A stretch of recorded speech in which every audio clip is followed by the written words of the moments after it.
आदाब, मैं मुशाहिद हुसैन। हम इस वक्त मौजूद है बेंगलुरु के एयरपोर्ट के करीब, जहां हम ये जानने की कोशिश करेंगे जो कैब ड्राइवर्स हैं इनकी क्या परेशानी है, इनकी क्या समस्या है। तो ऐसे में जो पेट्रोल और डीजल और गैस के रेट आए दिन बढ़ते जा रहे हैं और जो ओला और ऊबर जो अपना कमीशन बढ़ाते जा रहा है, तो इस सिलसिले में हमारे साथ बात करने के लिए हैं अकरम पाशा, जो तकरीबन इस फील्ड में कैब ड्राइवर्स की फील्ड में 25 साल से अपना काम सर अंजाम दे रहे हैं।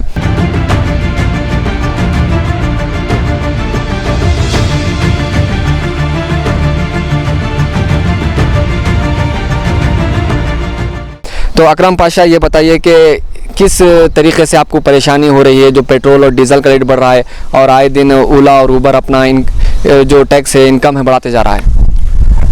देखिए, जो अभी पेट्रोल डीजल के प्राइसेस जो हैं, इस हिसाब से एक कस्टमर्स में भी प्रॉब्लम हो रही है, दूसरा ड्राइवर्स में भी प्रॉब्लम हो रही है। प्रॉब्लम्स क्या है, जब हम अपना रेट बढ़ाते हैं, जहाँ पे डीजल को मद्देनज़र रखते हुए जब हम अपना रेट बढ़ाते हैं तो कस्टमर इससे नाखुश होता है, और कस्टमर की नाखुशी की वजह से ना हम टैक्सी का फेयर कम कर सकते हैं, ना कस्टमर उसको कंप्रोमाइज़ कर सकता है। तो इस वजह से डीजल के प्राइसेस में ड्राइवर्स को सब्सिडी मिलना बेहतर सल्यूशन है। और ओला ऊबर की जो बात है, ओला ऊबर जितने भी ड्राइवर्स यहाँ पे काम कर रहे हैं ओला ऊबर में, सब लोग कमीशन के बेसिस पे बहुत नाखुश हैं। जैसा कि जो कमीशन बेसिस इसने एग्रीमेंट के तहत किया है 10 या 12% के मुद्दे पर, अभी वो नहीं रहा। 35 से 40% की रेंज में ये अपना कमीशन ले रहा है। जैसा कि फॉर एग्ज़ाम्पल, हम अगर 1000 या 1200 रुपये का किराया लेते हैं तो ड्राइवर्स को मिलते हैं 600-700 रुपये या 750 रुपये। तो इस वजह से ड्राइवर्स का जो ओला ऊबर में कमीशन है 10% की हद तक अगर आ गया तो बेहतरीन है। तो इसको लाने के लिए बहुत सारी कोशिश करनी पड़ेगी, क्योंकि ये कंपनी ना खमने वाली है ना सुधरने वाली है। तो इतने सारे मसाइल, इतनी सारी परेशानियां हैं कैब ड्राइवर्स को, तो इसमें जो यूनियंस है उसके क्या रोल है इसमें? देखिए, जो भी यूनियंस है, जो एक यूनियन आगे बढ़कर आती है तो उसके लिए तमाम यूनियन लीडर्स को मिलकर साथ में काम करना चाहिए। बहुत सारे यूनियंस हैं जो इनएक्टिव हैं।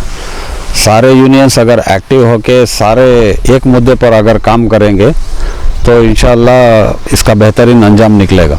मेहनत पड़ने वाले तो सब पूरे ड्राइवर तैयार हैं, लेकिन जितना मुनाफा मिलना वो मुनाफा नहीं मिल रहा है। तो दिन रात ड्यूटी करती हैं, लगभग 15 से 18 घंटे टाइम ड्यूटी करती हैं, लेकिन घर को क्या लेके जाती हैं तो कम सरस नहीं। अब कारां का भी सब्सिडी बंद कर डाली, अगर फिर से कहता भी सब्सिडी का ये करेगा को बोलेगा तो फिर कोई नई गाड़ी लेने का एक हमना एक सहूलत होती है। और जो पुराने गाड़ियाँ हैं वो एक तो अब गैस के और इलेक्ट्रिक के गाड़ियाँ जा रही हैं, उसमें हमने क्या समझ में नहीं आया। और उसके जो बढ़ते दाम हैं वो दाम ज़रा घटा को ये कहता भी ज़रा अच्छे एवरेज के गाड़ियाँ दिएगा तो इंशाल्लाह हमें उसके बारे में सोचेंगे, वो देख रहे हैं। बढ़ते डीजल के रेटों से थोड़ा परेशानी होती है, दिक्कत होती है। पहले की जैसा बिजनेस भी नहीं है, अभी बिजनेस थोड़ा कम हो गया है। और गाड़ियों का थोड़ा इंस्टॉलमेंट बनना, EMI बनना बोले तो बहुत तकलीफ हो रहा है।